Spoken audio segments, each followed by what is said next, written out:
चलो question number 20 देख लो 26.3 का 20 नंबर क्वेश्चन। ठीक है ना, 19 तक करवा दिए। 20 देखा जाए, करा क्वेश्चन करा वक्र a y square equal x cube के बिंदु a m square a m Q पर अभिलंब का समीकरण ज्ञात करें। अभिलंब का समीकरण तुमको बताए हैं y minus y one equal minus one by m x minus x one. ये होता है अभिलंब का समीकरण का सूत्र। इससे हमको क्या चाहिए, पहले m चाहिए और m निकाल के इस पर बैठाएंगे और बिंदु तक दिया हुआ, ठीक हो ना, तो सिर्फ m निकालेंगे। m बोले तो स्पर्श रेखा की परवंता, ठीक हो ना। परवंता किससे निकलता है, इससे निकलता है ना। इसको वक्र से चलेंगे हमेशा, इसमें लिखते हो दिया गया वक्र, दिया गया वक्र। वक्र क्या दिया है, a y square equal x cube, है ना। इसको बिंदु तो निकालना नहीं, इक्वेशन फर्स्ट माने बिंदु निकालना रहता तब समीकरण एक मानते हो, तो बिंदु नहीं निकल, बिंदु दिया हुआ तो इसको क्या करेंगे, डिफरेंशियल लिखेंगे दोनों ओर x के सापेक्ष अवकलज करने पर, ठीक हो ना, करने पर। तो अवकलज करने का अर्थ हुआ कि दोनों में क्या लगाएंगे, टी लगाएंगे, डी बाई टी, तो डी बाई टी लगाओ, d by d x a y square d by d x x q. चलो ए कॉन्स्टेंट बाहर कर लो, ये कॉन्स्टेंट है बाहर कर लिए। वाई स्क्वायर का डिफरेंस जैसे एक्स स्क्वायर का 2x होता है तो वाई स्क्वायर का 2y होगा, पावर जब y का क्या हो जाएगा dy बाय dx। चलो x पर पावर n क्या होता है n, x to the power n minus one, 3 minus one कितना होगा 2, पावर जब x का 1, इसको मल्टीप्लाई करोगे 2ay dy by dx equal, इसको मल्टीप्लाई करो 3x स्क्वायर, ठीक हो ना। इसको खींच लो, dy बाय dx खींचे तो आगे वाले अंक पहले इधर गुना हो जाएगा तो भाग में, यहाँ तक दिक्कत नहीं है। अब यहाँ पर बिंदु दिया, इस बिंदु पर क्या निकालेंगे, स्पर्श रेखा की परवंता, लिखेंगे बिंदु यहाँ पर a m square a m Q पर स्पर्श रेखा की परवंता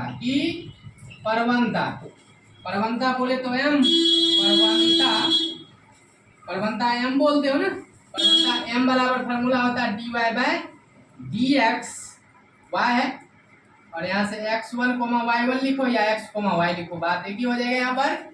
अब यहाँ पर आ जाओ, यहाँ पर स्पेस इसको मिटा देते हैं, ठीक हो ना, लिखो।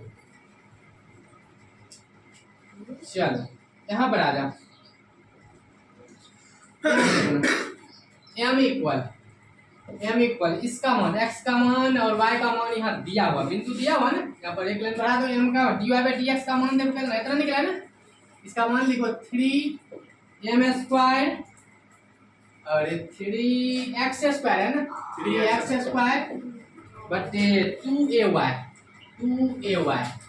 अब देखो बिंदु यहाँ पर लिख दो, ये बिंदु उठा करके am स्क्वायर और दूसरा बिंदु क्या है बताओ तो am स्क्वायर, दूसरा यहाँ से am क्यूब, ठीक हो ना।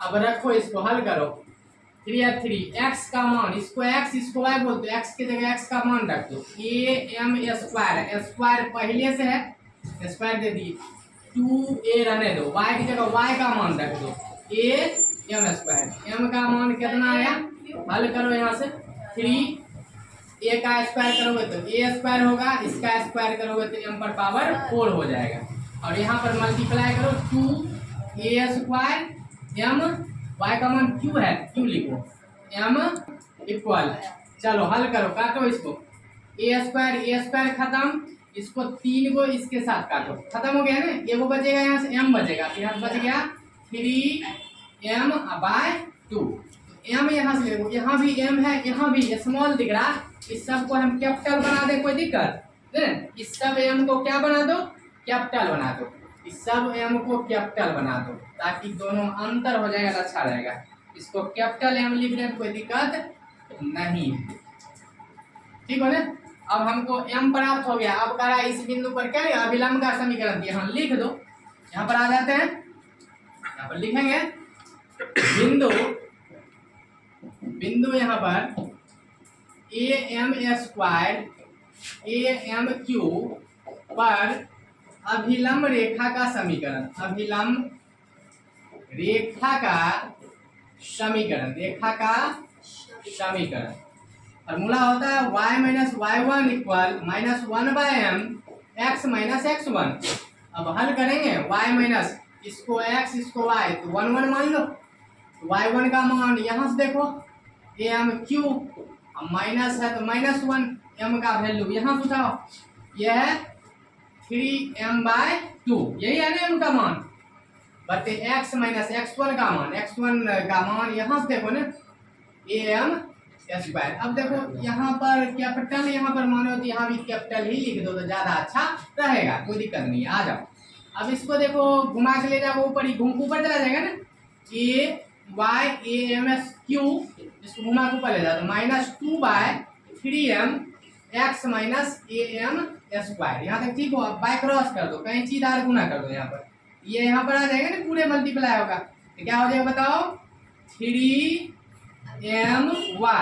और यहाँ से ये हो जाएगा 3am4 हो जाएगा, 3 है, एक पावर यहाँ जाएगा 4, इसको गुना करो, इसको इसके साथ -2x minus minus plus 2am square. अब x y को एक जगह, अंक को एक जगह कर दो, m वाले को एक जगह कर दो, इधर माइनस में रहेगा तो प्लस में, इधर आएगा तो प्लस में, ये तो इधर प्लस में है, इसको इसी साइड रख दो 3my, इसको उधर भेज दो, और उसको हम उधर ही रख रहे हैं 2am स्क्वायर, उधर माइनस में उधर जाएगा तो प्लस में 3am/4, इसको हल कर दो। अब 2x प्लस 3my, यहाँ देखो ये तो घटेगा जो कॉमन हो जाएगा, यहाँ देखो ये दोनों मिला है, ये कॉमन होगा, यहाँ पर m स्क्वायर कॉमन कर लो, यहाँ देखो a निकला, m स्क्वायर क्या बचा 2, प्लस है तो प्लस, यहाँ पर देखो a निकल गया, m स्क्वायर निकला, m स्क्वायर बचेगा ना 3m स्क्वायर। अब देखो यहाँ भी छोड़ सकते हो, नहीं मन है तो क्या करो एक लाइन बढ़ा दो, 2x प्लस 3my, जब प्लस में रहेगा तो माइनस में, यहाँ से हो जाएगा 2 प्लस 3m स्क्वायर, उधर कुछ नहीं तो 0। ये तुम्हारा आंसर हो गया मानक रूप में। जब भी समीकरण आता है तो मानक रूप में आता है, जिसको नोट कर लो, ये तुम्हारा आंसर।